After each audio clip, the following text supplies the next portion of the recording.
Good afternoon, everyone. First of all, I would like to start by thanking the organizers for giving me this great opportunity to speak in this inspiring NWO event. And the theme of today, as we know, is creating impact in a competitive environment. So as we speak now, I am more than 6,000 kilometers far away from the country I was raised in. And I guess by looking into the pictures, you already guessed where I come from, and this is Egypt. So I obtained my bachelor's at Alexandria University in pharmaceutical sciences. And back in Egypt, the system is very different than here in the Netherlands, because if you are among the top 2%, then your bachelor's, then you become part of the faculty staff members directly after the bachelor's degree, which I was. And this gives the opportunity to go abroad to study the master's and PhD and then return to your country if you want. So that was actually my dream, to travel abroad and to obtain my degrees elsewhere where it's possible to do real science. And I mean by this that to have really enough research money to do research.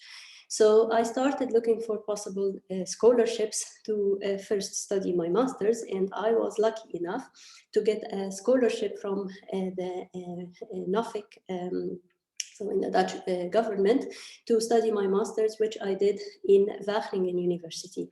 And that was followed my PhD, which I also did in Wageningen University, and I obtained my diploma back in 2012. And since then, my journey around the globe, seeking knowledge in my field, research started. So I did my first postdoc in the European Institute of Oncology in Milan, Italy, back in 2013. And then in 2014, I did my second postdoc where I moved to Ireland University College Cork.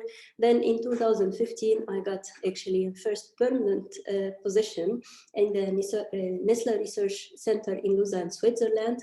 But at the same time, also I was offered, so not at the same time, but like half a year later, I was offered a Rosalind Franklin fellowship here at the University of Groningen. And since I was fascinated by the academic position, so I decided to quit my job in Switzerland and I started my tenured position here at the University of Groningen. And in 2020, I was promoted to the associate professor level. So as you see, I moved really a lot, and moving from one country to the next, it showed me that I grew in terms of getting a broader worldview and becoming more culturally aware. But the downside of that also is there is this continuous question in my head, how many identities do I have by now? Because this continual move, it creates a sense of restlessness and rootlessness where home at some time becomes nowhere and everywhere. And the repeated move and leaving behind friends that you make in every place you move to, and above all, also leaving the family behind and losing all these important events in life, it actually triggered stress and anxiety in me all the time. But adding to that also, wherever I go, of course, I want to prove that I am equally good to my peers, if not better, to deserve that position I got in that particular place. Besides these challenges comes the challenges accompanying the academic staff position itself, which I'm sure that you are aware of, many of you are aware of. So these including managing tasks, which I was not aware of or used to actually before I started that position. And this included teaching, or includes still teaching, to be creative all the time, be innovative, to come with new ideas, to write grants, to be successful in obtaining money, to supervise students, etc., etc. And more challenging to me was also the several failures that I have been facing, especially in the beginning. I mean, we face failure all the time, but when you are still not used to it and you are really under a lot of pressure, it just feels different.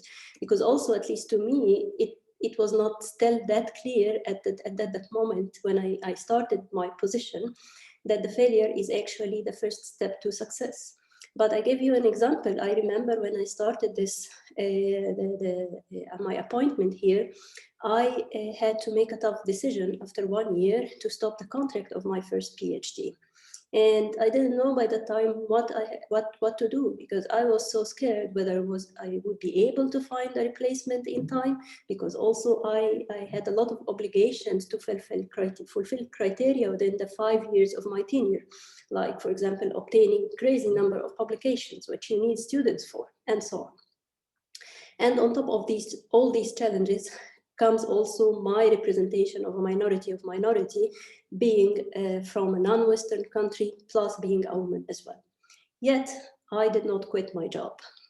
So to me, actually, when I think about it, it means that there really must be something worth it that makes me resilient to these continuing challenges that I really face daily.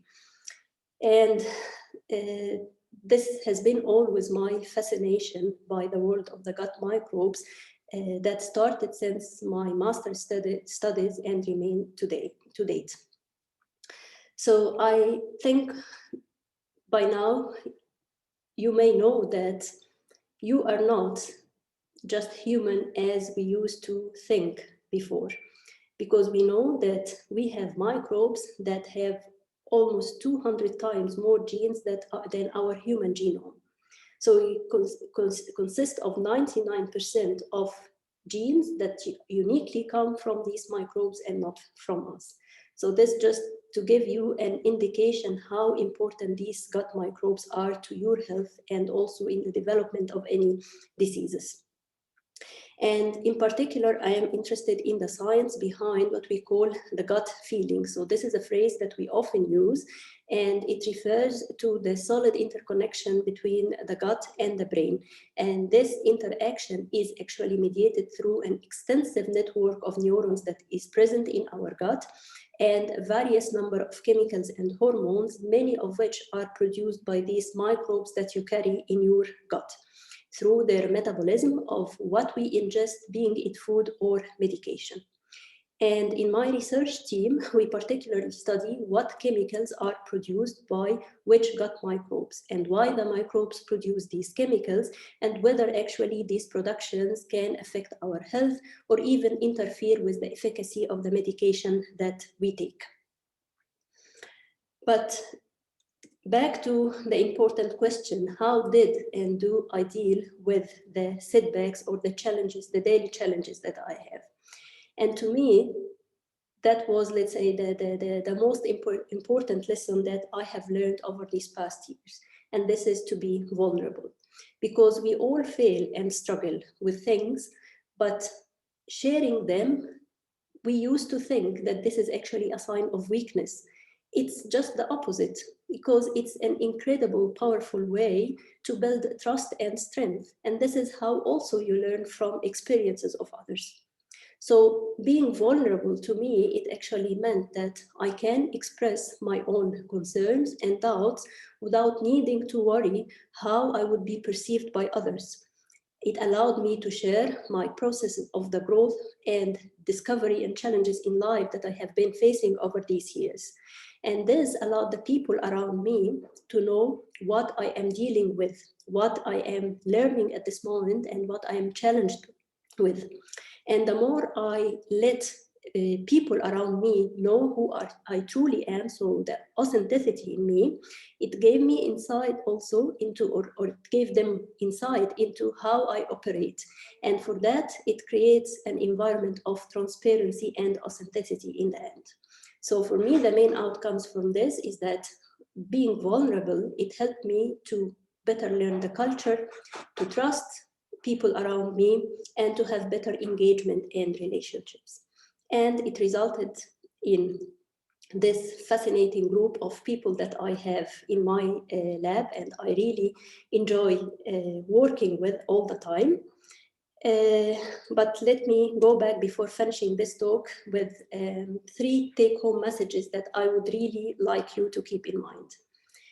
It's very important to remember what Hippocrates mentioned hundreds of years ago.